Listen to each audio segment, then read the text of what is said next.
होशियार गधा। एक जंगल में टिंकू नाम का गधा अपनी माँ के साथ रहता था। टिंकू अपनी बेवकूफी की वजह से हमेशा कोई ना कोई गलती करते रहता था, जिस वजह से सारे जानवर परेशान हो चुके थे। एक दिन सारे जानवर मिलकर टिंकू की शिकायत लगाने उसके घर जाते हैं। तब हिरन कहती है, अरे टिंकू की माँ, तुम्हारा बेवकूफ बेटा जब देखो तब सबको परेशान करता रहता है। देखना एक दिन हमारे जंगल को किसी मुसीबत में ना डाल दे। पता नहीं जब भगवान अकल बांट रहे थे तो ये टिंकू कहाँ गायब हो गया था। सारे जानवर बारी बारी से टिंकू की शिकायत करते हैं और उसका मजाक भी उड़ाते हैं, जिससे माँ चिढ़ जाती है और गुस्से से टिंकू से कहती है, टिंकू तुमने तो मेरी नाक में दम कर दिया है, कब सुधरेगा तू? बस शरीर से बढ़ रहा है और अकल वैसे के वैसे। चला जा, मेरे नजरों के सामने से दूर हो जा। टिंकू माँ के सामने रोते रहता है। माँ बहुत ही गुस्से में थी। वो टिंकू की एक नहीं सुनती है और टिंकू को घर से बाहर निकाल देती है। बेचारा टिंकू रोते रोते घर से दूर चला जाता है। मेरी माँ भी मुझसे नाराज हो गई। लगता नहीं कि माँ मुझे अब कभी माफ कर पाएगी। अब तो मेरा यहाँ रहना भी सही नहीं होगा। मैं यहाँ से दूर चला जाऊंगा। टिंकू रोते रोते दूसरे जंगल चला जाता है।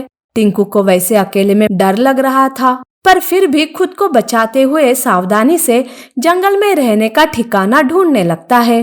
वो एक पेड़ के नीचे थका हारा बैठ जाता है। टिंकू को माँ की बहुत याद आने लगती है और वो रोने लगता है।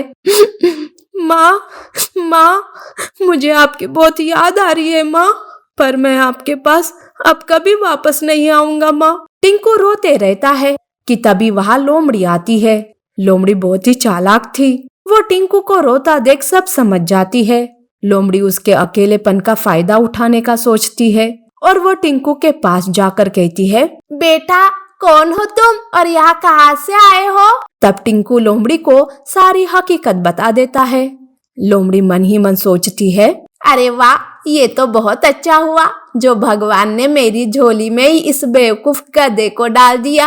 अब तो ये मेरा काम करेगा और मैं मजे से आराम करूंगी। लोमड़ी मन ही मन सोचकर टिंकू से कहती है, अरे बेटा, पर तुम्हारा यहाँ अकेला रहना खतरे से खाली नहीं है। तुम चलो मेरे साथ मेरे घर। लोमड़ी टिंकू को अपने घर लेकर आती है। एक दो दिन लोमड़ी टिंकू से अच्छा बर्ताव करती है।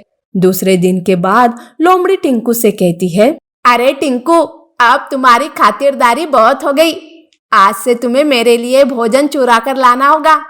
देख, मुझे मना मत करना वरना तुम्हारी खैर नहीं।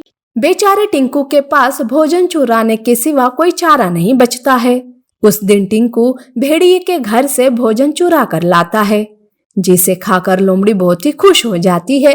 अरे वाह, मजा आ गया ऐसे बैठे बैठे खाने में। ये टिंकू सच में बेवकूफ है। चोरी करे वो और फल खाऊं मैं। चोरी करते वक्त अगर पकड़ा भी गया तो वो फंसेगा, मैं नहीं। उधर टिंकू भी रोज रोज चोरी करने से परेशान हो जाता है और वो मन ही मन सोचता है, मेरी माँ ने मुझे चोरी करना नहीं सिखाया था, पर इस लोमड़ी के चक्कर में आज मैं ये गुनाह कर बैठा। पर नहीं, अब उस लोमड़ी को सबक सिखाना ही होगा, तभी तो मेरी गलती का प्रायश्चित होगा ना। टिंकू ऐसा सोचते हुए लोमड़ी को सबक सिखाने के लिए एक प्लान बनाता है। दूसरे दिन टिंकू लोमड़ी के पास जाता है और कहता है, अरे लोमड़ी, आज मैंने ढेर सारा भोजन चुराया है आपके लिए, पर सामने शेर को देखकर मैं डर गया और सारा भोजन एक गुफा में छुपा कर रख दिया है। आपको बहुत भूख लग रही होगी ना, अब चलिए मेरे साथ। लोमड़ी तो थी ही लालची। वो टिंकू के साथ चल पड़ती है। गुफा में जाकर लोमड़ी भोजन खाने लगती है, पर तभी वहाँ शेर आता है। दरअसल वो गुफा शेर की थी और वो खाना भी शेर का ही। लोमड़ी को खुद का खाना खाते देख शेर को बहुत गुस्सा आता है और वो गुस्से से कहता है, अरे ओ लोमड़ी, मेरा खाना चुरा कर खाने की तुम्हारी हिम्मत कैसे हुई? अभी पता चला कि तू वही है, जंगल की खाना चोर। महाराज महाराज, मैं नहीं चोर, ये टिंकू गधा ये चोर है, मैं नहीं। तब शेर लोमड़ी पर ही गुस्सा करने लगता है। दरअसल टिंकू ने ही बड़ी ही हिम्मत से लोमड़ी की सारी सच्चाई शेर को पहले से ही बता दिया था और होशियारी से लोमड़ी को फंसाया था।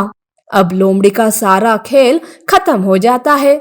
उसकी चोरी सबके सामने आ जाती है। शेर लोमड़ी को सजा देता है और उसे मार मार कर जंगल से बाहर निकाल देता है। शेर टिंकू की तारीफ करता है कि तभी वहाँ टिंकू की माँ आती है।